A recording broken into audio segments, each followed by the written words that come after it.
Thank you very kindly for your promptness.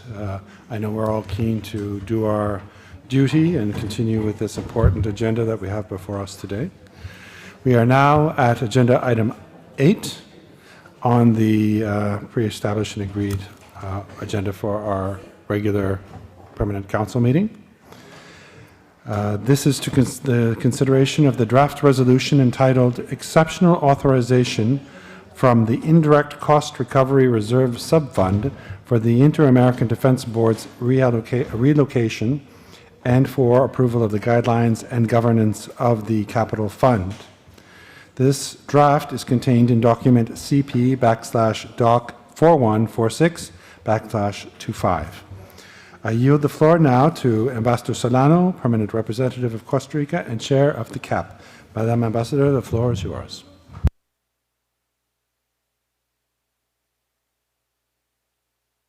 Thank you very much, Mr. President. Buenas tardes a todos. Muchísimas gracias por la puntualidad. Aquí estamos presentándoles a ustedes este proyecto de resolución que, si me permiten introducirlo, tiene dos aspectos generales que quiero compartir con ustedes. El primer aspecto general de esta resolución que sometemos a su consideración es destinar de una manera excepcional hasta $180,000 del subfondo de reserva de recuperación de costos indirectos para la reubicación de la Junta Interamericana de Defensa, que como todos sabemos pasará al tercer piso del edificio administrativo ubicado en la calle F. Y el segundo punto es establecer las directrices y el comité de gobernanza de un nuevo fondo de capital de la OEA. Este comité de gobernanza es un elemento clave porque gracias a él vamos a implementar una gestión estratégica y transparente de todos los inmuebles que pertenecen a esta organización. Este comité estará conformado por 5 representantes del Consejo Permanente, junto con el director ejecutivo, el doctor Bogacek, quien, como saben, se incorporó justo el 15 de septiembre y aprovechamos para volver a renovar nuestras felicidades y darle una cordial bienvenida. Estará también compuesto por un delegado del director ejecutivo y estará acompañado de la supervisión de la CAP a través de su presidencia y las vicepresidencias según ejerzan su nombramiento, por el periodo en el que ejerzan su nombramiento, su mandato, además de la supervisión y acompañamiento directo del Consejo Permanente. Esta resolución solamente da inicio al proceso. Entonces, a través de ella, lo que vamos a hacer es solicitar también que la Secretaría inicie también con la consolidación del comité, ayudándonos a preparar los documentos que van a dar respaldo jurídico al trabajo del equipo. Entonces, vamos a también a ordenarle a la Secretaría de Asuntos Jurídicos en el texto que nos prepare los estatutos y nos presenten informes mensuales de cómo van a ir avanzando las etapas de implementación. Aprovecho la oportunidad para agradecerle a todas las delegaciones su participación y su apoyo en el proceso de negociación. Gracias a ese apoyo y a ese compromiso colectivo hemos logrado materializar un documento que fue construido por todos, construido de manera colectiva, de manera conjunta, durante una serie de reuniones y discusiones que resultaron ser muy productivas. Quiero en particular reconocer y agradecer a Bolivia, a Colombia, a Estados Unidos de América, a Jamaica y a la República Dominicana por haber aceptado con mucho entusiasmo integrar este comité y agradecerles esa vocación de servicio al darle forma a este nuevo trabajo que estamos encargándoles. La presidencia de la CAP les reitera su compromiso de acompañar este proceso de la mejor manera posible, siempre aportando a la transparencia y a la apertura en escuchar lo que todas las delegaciones tengan a bien recomendarnos para mejorar los procesos. De tal manera que esta resolución, siendo que fue un ejercicio colectivo y apoyado por todas las delegaciones, me parece que lo que corresponde es, con la venia de todos, que la adoptemos por aclamación, si están de acuerdo. Muchas gracias.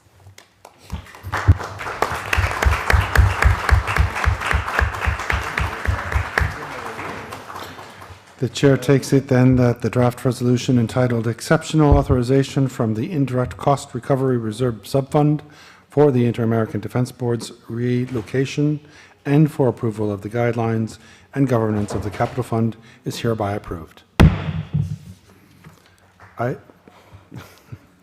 Our next item on the agenda, item number 9, concerns the consideration of the invitations to the 58th Special Session of the General Assembly.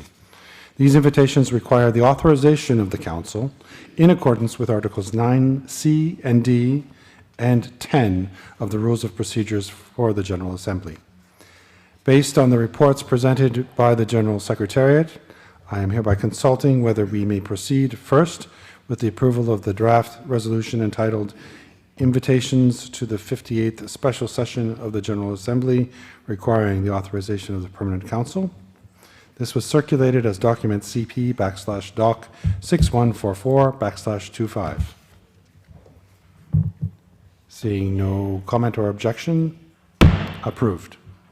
Now I consult you on whether we may proceed with the approval of the draft resolution entitled Invitations to Civil Society Organizations registered with the Organization of American States to the 58th Special Session of the General Assembly.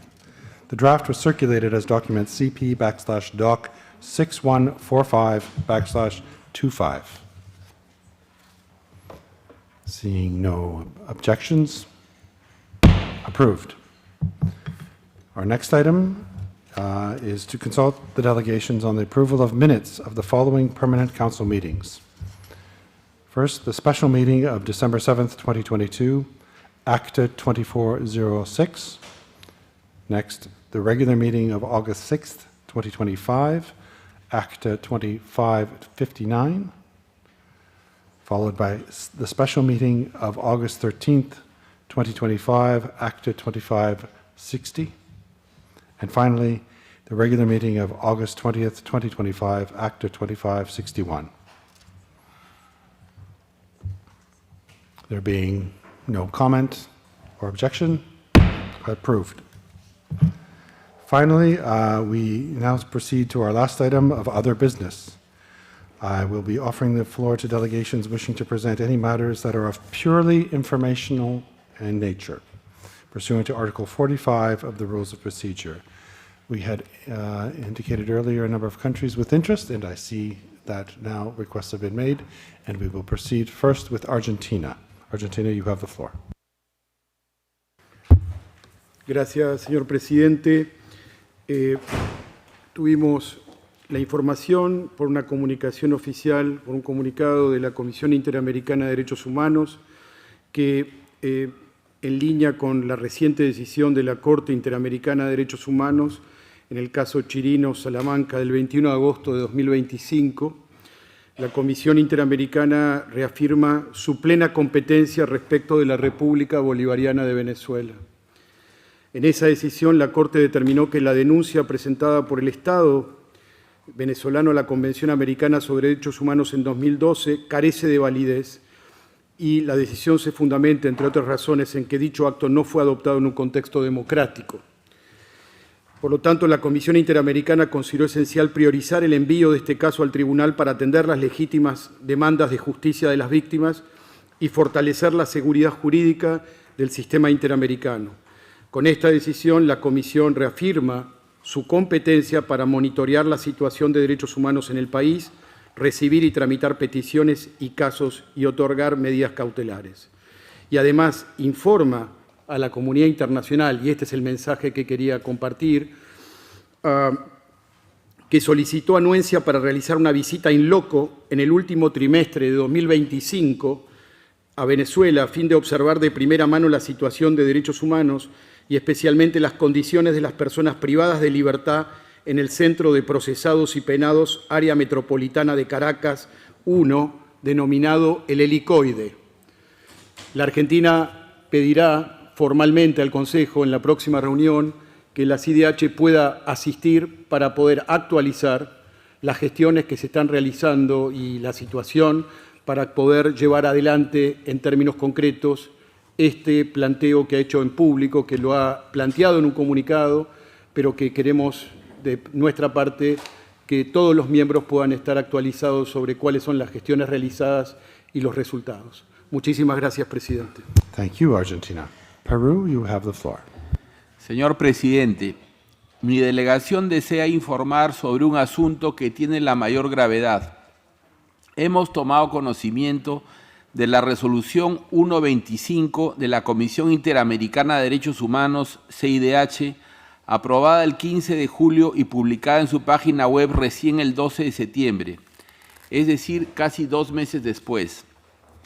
Mediante ella, 4 miembros de la CIDH han decidido que el comisionado Carlos Bernal Pulido se abstenga de conocer asuntos relacionados al Perú hasta el final de su mandato, es decir, hasta el 31 de diciembre. Bernal Pulido solicitó esta abstención para la etapa en que, presentado por el Perú, postuló a la reelección. Ella concluyó el 27 de junio pasado. Que 4 miembros de la CIDH extiendan su abstención hasta el final de su mandato vulnera flagrantemente el principio de legalidad. El numeral 2 del artículo 17 del reglamento de la CIDH establece como impedimento para participar en la discusión, investigación, deliberación o decisión de un asunto 2 situaciones puntuales. 1, tener la nacionalidad del Estado involucrado. O 2, haber participado previamente en alguna decisión sobre los mismos hechos o haber actuado como consejero de una de las partes involucradas. Bernal Pulido no es peruano, ni ha actuado nunca como asesor o representante del Perú.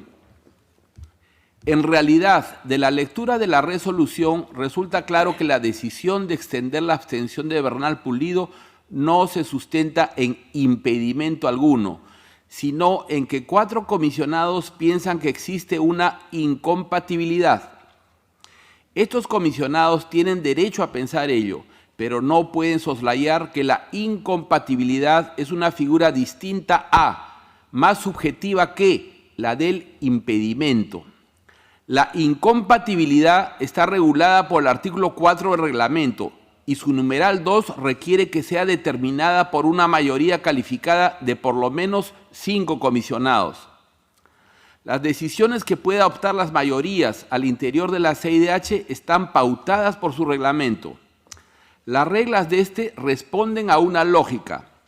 Si existe un reglamento que la propia CIDH ha aprobado, no se puede aceptar que algunos comisionados decidan ignorarlo, burlando los requisitos que él establece para tomar distintos acuerdos.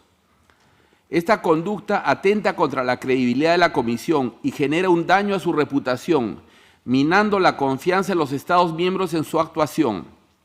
El Estado peruano manifiesta su rechazo y profunda preocupación por este hecho. Esta representación considera en realidad que esta resolución es un acto de represalia contra la postulación del comisionado Carlos Bernal Pulido por parte del Perú. En su presentación ante este mismo Consejo Permanente en mayo pasado, Bernal Pulido manifestó de manera respetuosa pero muy clara opiniones críticas sobre el desempeño de la CIDH en distintos asuntos.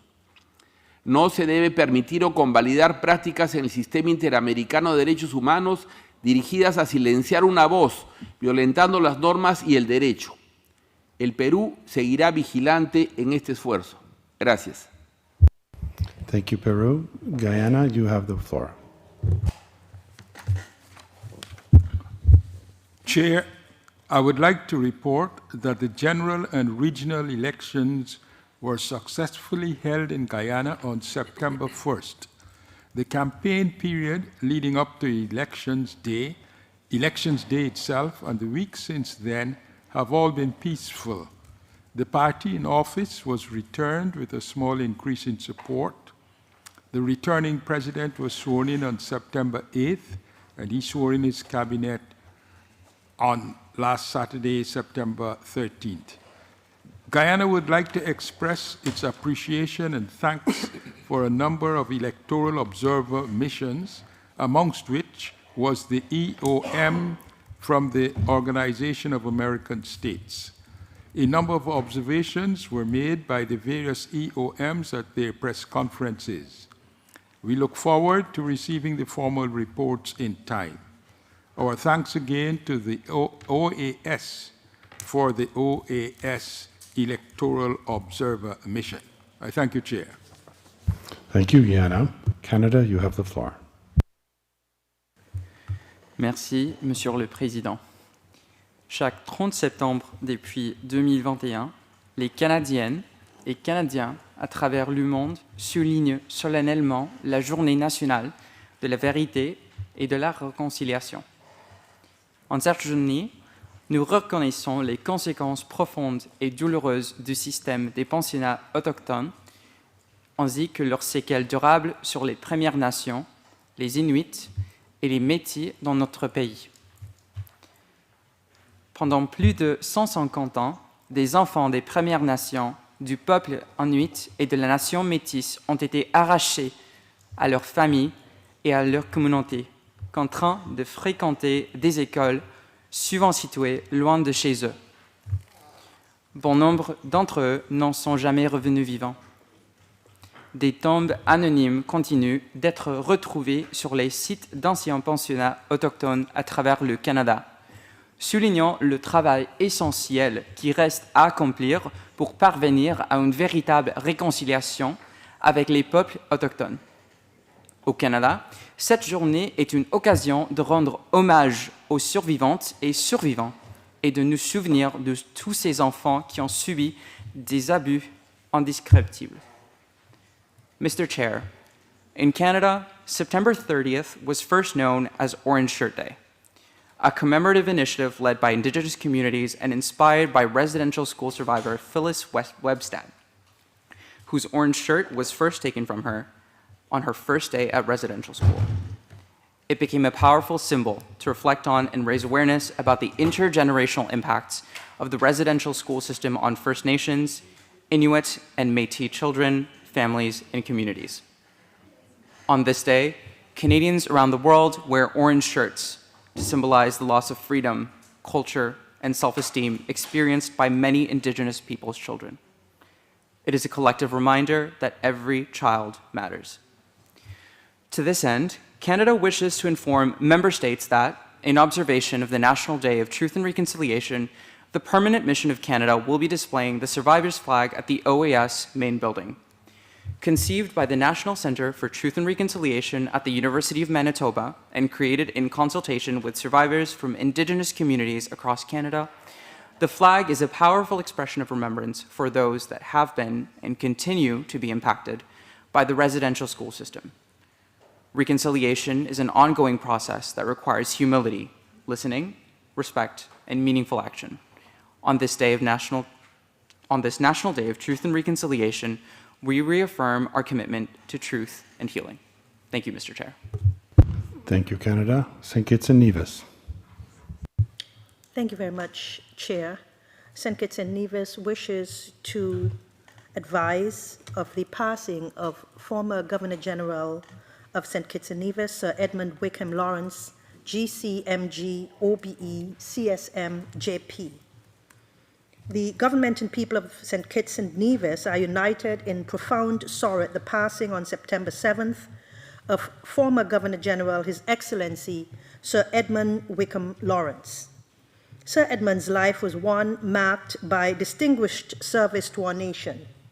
From his notable contributions to the field of economics and business, to his dedicated stewardship as the Federation's third Governor General, he embodied integrity, wisdom, and a fervent commitment to the advancement of our country. His leadership, clear vision, humility, and profound sense of duty inspired generations of citizens and have left an indelible mark on the fabric of our nation.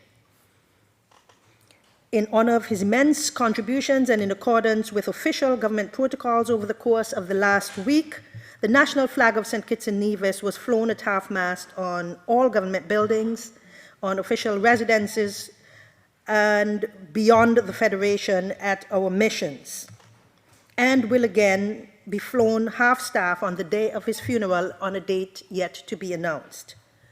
St. Kitts and Nevis extends deepest and most heartfelt condolences to Lady Lawrence, the entire Lawrence family, and all who loved and admired this exceptional man.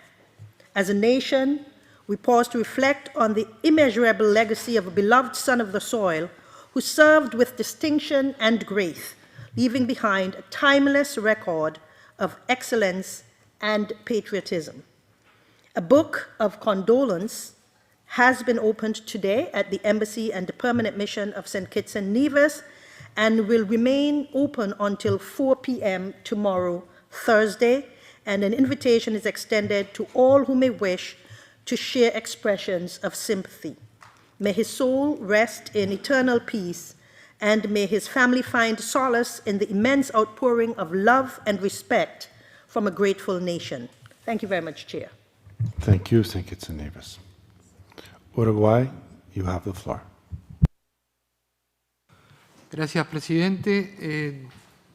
Para informar que durante el mes de septiembre en Uruguay se celebra una nueva edición del Mes de la Diversidad, que este año lleva por consigna Comunidades diversas contra todas las violencias. Un tema que nos debe preocupar a todos y que el Sistema Interamericano de Derechos Humanos, a través del informe de la Comisión Interamericana sobre Violencia contra las Personas LGBTIQ+, ha trabajado de manera ejemplar. Montevideo además acoge este mes dos importantes eventos de la comunidad LGBTQ+, la cumbre LGBTQ+, de Uruguay Pride Connection, que se centra en la inclusión económica, ofreciendo conferencias, talleres y ferias de empleo sobre temas como emprendimiento inclusivo y diversidad en el lugar del trabajo, organizada por la Cámara de Comercio y Negocios LGBT de Uruguay. Y la Marcha de la Diversidad de nuestro país, que se celebra en distintas capitales departamentales, pero el día 26 de septiembre se realiza en Montevideo, siendo uno de los eventos más importantes del año en nuestra capital, reuniendo a más de 30.000 personas cada año. La identidad de género u orientación sexual de las personas no puede ser una base de discriminación, en tanto la Declaración Universal de los Derechos Humanos establece que todas las personas son iguales ante la ley, sin distinción y con derecho a igual protección contra toda forma de discriminación. De la misma manera, la Convención Americana de Derechos Humanos tiene entre sus elementos delimitantes para los Estados la no discriminación contra ninguna persona por ningún tipo de motivo. En ese sentido, invitamos a los Estados y al sistema interamericano a seguir generando los espacios de encuentro y reflexión para fortalecer la agenda de la diversidad con un abordaje interseccional y con enfoque transversal en materia de derechos humanos, con la participación de todos los actores interesados, academia, sociedad civil y Estados, comprometidos en la defensa de la dignidad humana. Muchas gracias. Thank you, Uruguay. Chile, you have the floor. Muchas gracias, señor presidente. Informamos que los días 8 y 9 de septiembre pasados, en el 100 aniversario o 100º aniversario del Servicio Electoral de Chile, nuestro país fue sede de la 18ª Reunión Interamericana de Autoridades Electorales, la que reunió a altos representantes de los órganos electorales de 27 países de la región. Esta reunión, que fue organizada junto al Gobierno de Canadá, contó con la participación del Ministro de Relaciones Exteriores de Chile, señor Alberto Van Claveren, del Secretario General de esta organización, señor Alberto Ramdin, de la Embajadora de Canadá en Chile, señora Caroline Guay, y del Secretario para el Fortalecimiento de la Democracia, señor Sebastián Kraljevich, del equipo del Departamento para la Cooperación y Observación Electoral, del Relator Especial para la Libertad de Expresión de la Comisión Interamericana de Derechos Humanos, señor Pedro Vaca, entre los diversos panelistas que participaron. Muchas gracias, señor presidente. Thank you, Chile. Brazil, you have the floor. Obrigado, senhor presidente. Na verdade, é mais uma questão de ordem do que uma intervenção sobre outros assuntos. E para recordar que tivemos uma discussão bastante longa durante a presidência do Brasil na negociação de um novo regulamento do Conselho Permanente, em que a reforma levou à adoção, no artigo 45, letra C, a obrigação de que os Estados devem utilizar esse espaço para intervenções de caráter meramente informativo. Antes era só uma recomendação, passou a ser uma regra. No entanto, alguns colegas e delegações, muito respeitosamente, da perspectiva brasileira, têm utilizado esse espaço para discursos de caráter substantivo sobre a posição de seus países, sobre a política externa de seu país e sobre temas e questões, tanto da alçada da OEA quanto fora dela. Se, para isso, senhor presidente, existe a possibilidade de pedir um ponto na agenda, e há uma razão para isso, uma razão para essa regra, que foi debatida nas nossas discussões.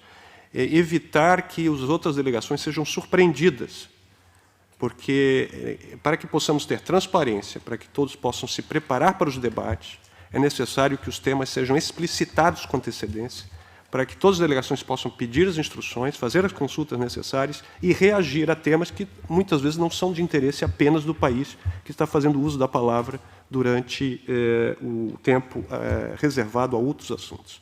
Então, eu queria fazer um apelo, senhor presidente, eu sei que é difícil, as pessoas, às vezes, perdem de vista, porque o regulamento é realmente muito longo, houve muitas mudanças, mas eu queria trazer à memória de todos que o artigo 45, letra C, está plenamente vigente. Muito obrigado. Thank you, Brazil. I see that there are no further requests from the floor. And as this is my last regular meeting of the Permanent Council as chair, I would like to just take a moment to reflect on the past few months, if you will indulge so kindly. First of all, I want to thank the Permanent Council's office for their incredible support throughout my chairmanship, as well as, of course, my noble and very able vice chair, who has served well and helped inspire me to be better. I'd further like to express my appreciation to my own delegation, and in particular my able assistant on these matters and coordinator for the Permanent Council for Canada, Marie-Lou Moissandom, without whom these meetings would not have run as smoothly. So thank you very much, Marie-Lou, and of course all others who have helped. In including those who baked the little sweets we had out there this morning, which were called sucre à la crème, which are very traditional, usually eaten around Christmas time in Canada. Also, I'd like to extend my thanks to all member states as you've worked with us to help ensure that it has been, I think, a fairly constructive and productive semester together, where we've avoided unnecessary friction and found ways forward in relatively peace and at the level, I think, of dignity that this council so deserves. We have sought to foster constructive engagement, collaboration, and pragmatic decision-making, and we are grateful for the help in doing so from the whole period of my chairmanship. Since July 1st, we have advanced priorities building on previous mandates from the General Assembly and the work undertaken in various committees of the OAS and the Permanent Council. Canada's chairship came at a dynamic and forward-looking moment for the organization, with conversations on important issues such as institutional modernization of the General Secretariat and preparations to deal with the financial pressures we are dealing with and the upcoming Special General Assembly on the budget. We prepared the ground for that Special General Assembly, and we want to thank the collaboration of the CAP Chair, in particular, Ambassador Solano, and all members of the CAP in your work there. Particularly special for me has been the symbolism of being the first chair to work with a historic new figure in the leadership of the OAS, that is the Assistant Secretary General, who is breaking barriers and opening new ground and giving example to many young women in the diplomatic and professional world. And I have been honored to serve with you as chair in your first experience dealing with a chair. I hope it hasn't been too painful. And her arrival, of course, complemented the arrival of our Secretary General, Albert Ramdin, who was also breaking barriers for this organization. So I will extend this claim by saying symbolically that I was the first chair to work under both the new historic SG and ASG of the Permanent Council, of the Organization of American States. And in particular, it's been a delight working with the ASG and your team on such important issues such as the International Day of the World's Indigenous Peoples and the 8th Inter-American Week for Indigenous Peoples, which of course resonates particularly with Canada. We place democracy and human rights at the heart of our agenda, reinforcing our long-standing commitment to the rule of law, institutional accountability, and the protection of populations living in situations of vulnerability. This included topics such as the update on the situation in Venezuela, the rule of law and governance in the Americas, arbitrary detention and state-to-state relations, and of course, the special meeting on the Inter-American Democratic Charter, which will be held immediately following this meeting. We aimed to uphold full respect for the rules of procedures of the Permanent Council and take due note of Brazil's intervention under other business, including the recent provisions adopted by consensus by member states, and to implement them in good faith and in a manner that strengthens the Council's role and legitimacy. We aimed to promote inclusive participation, maximize the efficient use of available resources, and maintain the momentum on issues of shared interest. We hope that we were successful, at least in some ways, in these efforts, and that the next chairs will be able to continue and build on whatever humble progress this chair has been able to contribute to. It was an honor chairing the Permanent Council of the OAS, and now I look forward to continuing my work from my usual seat in my usual capacity representing Canada here at the OAS. Thank you kindly for being gentle with me.